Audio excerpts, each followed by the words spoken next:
Hi YouTube family. Yesterday night అయితే మా అత్తగారు 8:00 నుంచి ఇంట్లో లేరండి. ఎందుకంటే మా రిలేషన్ వాళ్ళ ఇంట్లో ఏదో కార్యం ఉందంటే వెళ్ళారనమాట. వెళ్ళాల్సి వచ్చింది.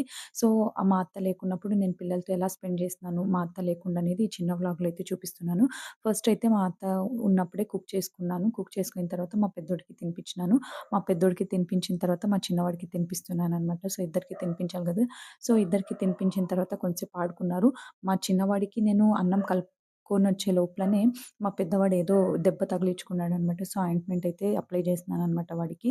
సో, కుదురుగా ఉండడు. పెద్దవాడు, చిన్నవాడు ఇద్దరు అల్లరి చేసేవాళ్ళే.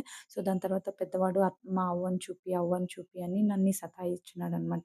యాక్చువల్‌గా వాడికి వాళ్ళ అందరూ ఉండాలనమాట ఇంట్లో. సో, అడిగేసరికి నేను బయట వెళ్ళి అలా జస్ట్ డైవర్ట్ చేసినాను. తర్వాత వాడు వాష్‌రూమ్ అన్నాడు. సో, వాష్‌రూమ్‌కని వాటర్ పెట్టుకున్నాననమాట. సో, వాష్‌రూమ్ అంతా క్లీన్ చేసి వచ్చిన తర్వాత ఇంకా నేను తినడానికైతే కూర్చున్నాననమాట.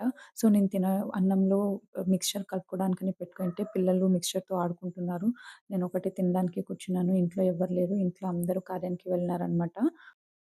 సో, నేను తినిన తర్వాత ఇంకా లైట్స్ అన్నీ ఆఫ్ చేసేస్తాననమాట. ఇంట్లో ఇంకెవ్వరు లేరు గదా! సో, తొందరగా పడుకోవాలని ఇంకా హాల్‌లో అంతా లైట్స్ ఆఫ్ చేసి, ఇంకా నా బెడ్‌రూమ్‌లోకొచ్చేసినాననమాట. సో, బెడ్‌రూమ్‌కొచ్చిన తర్వాత ఫస్ట్ చిన్నోడినైతే పడుకోబెట్టినాను. కానీ వాడు పడుకోలేదు. కొంచెం సతాయించినాడనమాట. దాని తర్వాత పెద్దోడు కూడా ఇంకా పడుకున్నారు. సో, ఇద్దరైతే పడుకున్నారు. సో, మీరు కూడా మీ అత్త లేకున్నప్పుడు ఎలా ఇలాగే స్పెండ్ చేస్తారనేది నాకు కామెంట్ సెక్షన్‌లో కామెంట్ చేయండి. If you like the video please do like, share and subscribe to my channel. Love you all. By. By.